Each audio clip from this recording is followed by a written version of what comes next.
Usut punya usut, kantor P Plus katanya nyewa. Apakah benar demikian, guys? Untuk menelusuri hal tersebut, mari kita simak update YouTube kali ini. Langsung saja ya. Dan baru beberapa hari kemarin ada yang bilang kantor P Plus itu ngontrak. Segala sesuatu ucapan yang keluar dari mulut leader YouTube adalah kebohongan dan menipu. Kantor P Plus ngontrak ya? Jangan-jangan cuma kantor virtual yang nyewa alamat doang. Apa benar update fakta terbaru? Ternyata kantor P Plus itu hanya menyewa selama 1 tahun dan penyewa bebas mendekorasi gedung tersebut. Itu keterangan dari karyawan di kantor P Plus sendiri loh. Artinya bohong si Wilbert tukang kibul. Dia bilang beli 10M. Ada video YouTube diwawancara sama si Kribo Perikunya. Wilbert Karimon dapat nilai 10 dalam hal juara ngibul. Coba perhatikan seksama dan teliti. Kalau Wilbert Karimon ngomong, mulutnya udah miring ke kiri. Bentar lagi matanya buta akibat sering bohong dan kibul. Itulah lihainya anak Jin Wilbert dan pendampingnya si Kunyuk Sunggokong yang mengelabui member untuk selama ini. Tapi info kontrak itu jangan dipercaya bulat-bulat. Bisa jadi itu cuma buat selamatkan aset. Kalau terjadi apa-apa, kantor nggak bisa disita. Selain selamatkan aset, seluruh perizinan yang diurus Prioritas P Plus bukan VTube. Struktur organisasi dan segala aktivitasnya memang sengaja dibunuh, dihanguskan. Dan kita dipelintir pola pikir otak kita, seolah-olah manajemen bekerja untuk VTube. Padahal nih, mereka bekerja untuk P Plus, dan itu skenario dibuat sedemikian rupa untuk lari dari tanggung jawab di VTube. Coba lihat mulutnya Wilbert, sudah miring ke kiri apa kanan? Dan lebih gilanya, sampai detik ini Lara Sendu dan Bidan Anis tetap bela VTube. Konten sampah setiap hari di channel YouTube-nya. Jangan dikasih panggung orang-orang seperti itu. Tinggalkan saja channelnya. Fokus teman-teman semua menuntut hak dan melaporkan atau minta keadilan atas apa yang sudah kita kerjakan atas kewajiban kita di VTube. Saatnya kita menuntut pertanggungjawaban dari VTube. VTube sudah merugikan masyarakat dan menyengsarakan kita semua. Bahkan semua akun member VTube saat ini sudah di-banned semua. Azas praduga tak bersalah itu yang menghambat proses hukumnya. Makanya kasus Ponzi beda dengan kasus korupsi. Kalau Ponzi harus ada pelaporan dulu dari masyarakat yang dirugikan, baru diproses kasus perkara hukumnya. Iyalah, omong besar beli kantor 10M, ternyata cuma nyewa. Wilbert is big mouth. Satu hari satu kalimat hujatan buat Wilbert dikali berapa juta member. Kebohongan yang dilakukan VTube akan berujung pada jurang kesengsaraan buat pelaku penipuan. Hidup gak tenang, hati resah, mental gundah akan rusak dengan sendirinya dan akan membawa pada kesengsaraan hidupnya. Ingat, karma masih berlaku guys. SPDP Indra Kents sudah terbit. Semoga Wilbert, Ahmad Nopal, Prabowo Laksono segera menyusul dalam waktu dekat. Semoga Wilbert dan Yunita CS menyusul semua. Manajemen VTube Ponzi tindak pencucian uang money game diberantas dari Indonesia. Termasuk judi online binomo juga sudah diberantas. Kepolisian akan menyita aset Indra Kents segera dan pasal-pasalnya berlapis. Hukuman akan dikenakan 20 tahun penjara afiliator binomo tersebut. Semoga ending kasus VTube juga akan tegas seperti itu. Aduh Indra Kents, sayang banget kamu mendadak miskin dan masuk tahanan. Terus bulan madumu yang berujung sia-sia. Kapan ya bebek tunggu pada sadar? Kasihan bener hidupnya. Udah susah keberkahan diambil. Soalnya pada bawa-bawa nama Tuhan.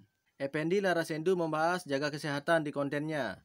Terus ada yang komen, jaga kesehatan pak, bentar lagi dipanggil Bareskrim karena bapak suruh member fast track di VTube. Ada yang komen lagi, jaga kesehatan agar tidak mangkir dari panggilan Bareskrim. Jaga kesehatan pak, biar nggak hilang ingatan. Ya, jangan sampai pura-pura lupa, haha. DHI apa dipanggil juga? Kan dia boneka si Eman. Besok waktu VTube on, pipi bakal ditebus semua, tenang aja. Kalau VTube ilegal, kenapa masih ada di Play Store? Itu kata member VTube sebelum VTube ditendang dari Play Store. Mayoni sampai sekarang masih berdiri tegak, belum ada yang mampu menghancurkannya. Kepo urusi perjuangan Mayoni sih nggak masalah, tetapi kepo cuman gila urusan tiada guna. Yang mau ikut ke kantor P Plus silahkan, besok ketemu di sana. Besok acara gerebek Prabowo di kantor P Plus. Sisir semua sudut kantor, biar kalau ngumpet lagi ketangkap basah. Sekali layar terkembang, pantang surut, mundur ke belakang. Sampai di balik mangkok, gelas akan diperiksa. Barangkali ngumpet di bawah mangkok. Kan kurus kering tubuhnya Prabowo.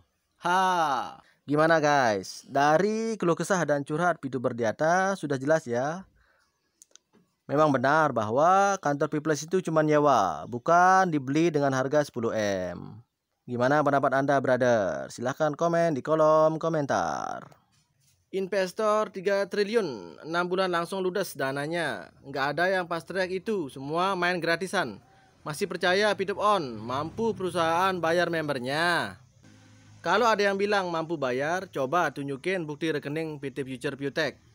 Nggak usah jauh-jauh lah, untuk bayar 2 tahun ke depan aja sudah 12,24 triliun. Ada nggak uang segitu? Kalau Pitup merasa legal, dipanggil baris krim datang. Kalau ngumpat, ya tahu sendirilah. Kalau legal dan fast track tidak menyalahi aturan, kenapa junjunganmu yang mulia Wibert Karimun kabur? Bukan kabur kali, dia lagi nyari wangsit buat New Pitup Part 2. Wilbert lagi nyari wangsit untuk menguras uang bebek-bebek nungu lagi. Gembar-gembor jam 9, namanya aja masih rahasia atau memang fiktif? Oh, udah legal ya? Kalau gitu ini referral aku. Dibimbing sampai bisa ya, bisa bangkrut tapi. Leaderku yang nyuruh fast track satu kampung, gimana mau laporkan? P-Plus kamu plase dari VTube. VTube memang dibunuh oleh P-Plus itu sendiri. P-Plus diciptakan sebagai predatornya VTube. Nggak kaget sih. Itu memang sudah ada skenarionya. Menurut asumsi saya dari dulu, meski dulu sering terjadi perdebatan, tetapi waktu sudah membuktikan kebenarannya saat ini. Kita lanjutkan pembahasan. Kali ini temanya motivasi kehidupan. Sebuah pepatah mengatakan, mendung tak berarti hujan. Artinya bahwa segala sesuatu yang di luar diri kita itu bisa jadi berbeda dari apa yang terlihat. Ya memang, banyak hal yang kita tidak bisa mengendalikan apa yang terjadi di luar kita. Namun, satu hal yang pasti dapat kita kendalikan adalah respon pemikiran kita terhadap segala hal. Respon yang kita berikan sangat mempengaruhi kualitas hidup. Loh, kok bisa? Coba perhatikan respon orang-orang di media sosial. Hampir dapat dipastikan orang-orang yang merespon dengan komentar negatif adalah orang-orang yang hidupnya juga tidak bagus. Dan akibatnya mereka malah menarik lebih banyak hal negatif ke dalam kehidupan mereka. Komentar negatif yang mereka berikan di medsos seakan-akan menambah kekeruhan pikiran mereka sendiri. Dan akhirnya susah melihat hal yang baik dalam setiap peristiwa. Orang-orang sukses tidak akan memberikan komentar negatif atau nyinyir atau memojokkan seseorang. Waktu mereka terlalu berharga dibuang untuk melakukan sesuatu yang tidak akan mendekatkan mereka kepada tujuan hidupnya. Mereka selalu berkata dan berkomentar positif, dan mereka menarik lebih banyak hal positif ke dalam kehidupannya. Pertanyaannya sekarang, Anda ingin menjadi bagian dari kelompok yang mana? Ayo jawab. Apa yang selama ini Anda lakukan tanpa Anda sadari? Nah loh. Semoga mengingatkan untuk kembali memperhatikan respon yang kita berikan kepada kehidupan. Ingatlah bahwa kehidupan seperti cermin besar yang hanya memanturkan kembali apa yang kita pancarkan. Yuk sama-sama menjalani kehidupan ini dengan respon yang positif thinking di semua aspek kehidupan. Gapailah ambisi setinggi langit, bermimpilah setinggi langit. Ketika kamu jatuh, kamu akan jatuh di antara bintang-bintang. Ada 3 jenis orang yang membuat sebuah pertandingan menjadi rame. 1. Pemain, 2. Penonton, 3. Komentator. Kalau yang nomor 1 sibuk dengan usahanya sendiri. Nah, yang nomor 2 asik terhibur dengan usaha orang lain. Dan yang nomor 3 usil terhadap usaha orang lain. Kurang satu pasti nggak rame. Tetapi menjadi salah satu di antara mereka itu pilihan kita. Hari ini ubah mindset. Besok kumpulkan omset. Lusa ciptakan aset. Suatu hari akan ada yang bilang buset. Kesuksesan bukanlah terjadi tanpa sengaja. Ini adalah kerja keras, ketekunan, belajar, berkorban, dan yang paling penting mencintai apa yang kamu lakukan dan pelajari. Orang hanya ingin mendengar kisah gagalmu di saat suksesmu. Tetaplah kuat seperti karang sampai nanti kisah gagalmu dibayar mahal. Semangat menembus batas.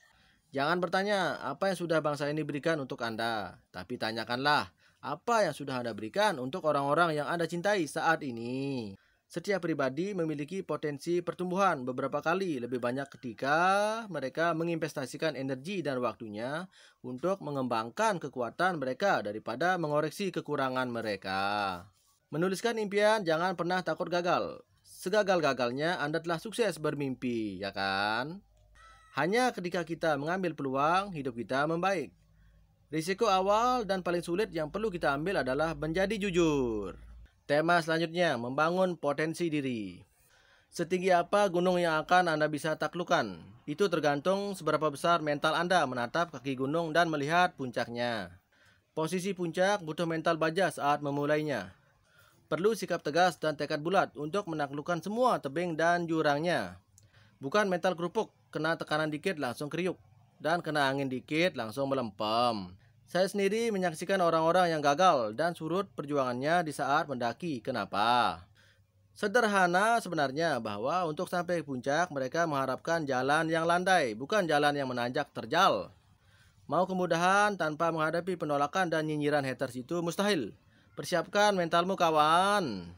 Anda tak akan pernah sampai ke tujuan jika Anda selalu berhenti dan melempar batu kepada setiap anjing yang menggonggong. 2 pasal tentang hukum rezeki. Pasal 1, di balik kesulitan ada kemudahan. Pasal 2, jika sekarang Anda dalam kemudahan, ingat pasal 1. Semua bisnis berpeluang sama, bisa sukses atau sukses banget. Semua pekerjaan berpeluang sama, bisa diberhentikan atau dipecat. Kapan Anda mau siap? Mau pensiun apa cari kerja lagi? Kami tidak perlu banyak bicara, tidak perlu mencari nama. Kami hanya diam tetapi terus action. Tak ada waktu untuk main-main, saatnya bergerak mencapai tujuan. Sukses kita tergantung pada diri kita. Yang mau sukses pasti terus bekerja keras. Beberapa kesulitan sengaja diciptakan untuk memisahkan mana yang bersungguh-sungguh dan mana yang tidak.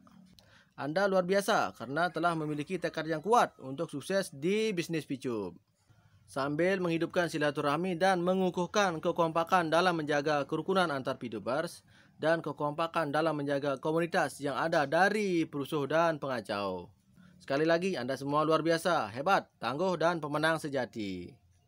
Mekanisme sukses otomatis Anda telah bekerja dengan adanya keyakinan untuk sukses. Keep on. Siapkan mental bisnis Anda karena ada kesuksesan yang menanti Anda di dalam perjuangan tanpa lelah. Tema selanjutnya, kajian rezeki healing. Rezeki harusnya lancar tetapi kok pada macet. Rezeki macet, harusnya rezekinya nyampe nih, tapi kok terhambat? Pasti ada yang halangin. Mungkin kamu sudah menemukan tanda-tandanya. Tanda-tandanya adalah sebagai berikut. Pertama, sering bingung luar biasa. Nggak tahu gimana caranya bayar hutang. Bingung mau bayar cicilan rumah tapi nggak punya dana. Bingung kenapa bisnis selalu gagal. Bingung kenapa selalu salah memilih partner bisnis. Jadinya kalau nggak ketipu ya rugi banyak. Tanda yang kedua, sibuknya luar biasa. Tapi hasil yang didapat nggak sebanding dengan kesibukan yang dilakoni. Selalu saja ada yang harus dikerjakan dan bikin stres atau tertekan. Selalu lembur demi menyelesaikan kerjaan yang entah kapan selesainya. Sambung menyambung nggak ada habisnya. Tanda yang ketiga, susah mencukupi kebutuhan. Padahal sudah nyambi sampai 2 kerjaan sekaligus. Padahal udah irit tetapi masih saja duit nggak cukup. Akhirnya ngutang. Padahal udah nabung tetapi tabungan selalu saja nggak bersisa. Tergerus kebutuhan yang tiba-tiba. Contoh, entah itu anak sakit, mobil kecelakaan, rumah kebakaran, dan sebagainya. Tanda selanjutnya, susah menggapai keinginan. Udah belajar yang rajin tetapi tetap nggak lulus ujian. Udah usaha ikut tes PNS tetapi nggak pernah lulus. Udah sering kali ikut wawancara tetapi nggak pernah diterima. Udah sering coba bisnis tetapi selalu bangkrut. Dari tanda-tanda di atas, tahukah Anda apa penyebabnya? Coba periksa diri masing-masing. Apakah selama ini kamu mikirin dunia sampai 90% dan mengabaikan hak Tuhan untuk disembah? 10%-nya sih kamu bilang ibadah, tapi ibadah itu hanya fisik saja, tetapi hati dan pikiran kamu masih terpaut ke dunia. Sholat sih sholat, tetapi pikiran melayang-layang ke bisnis dan kerjaan. Sedekah sih sedekah, tapi tujuannya buat pencitraan doang. Puasa sih puasa, tetapi masih juga ngomongin orang dan berbohong sana-sini. Ya, jadinya 100% masih mikirin dunia. Sampai sini paham ya? Kalau belum paham, silahkan komen. Sekian update hidup kali ini, semoga bermanfaat dan mencerahkan. See you!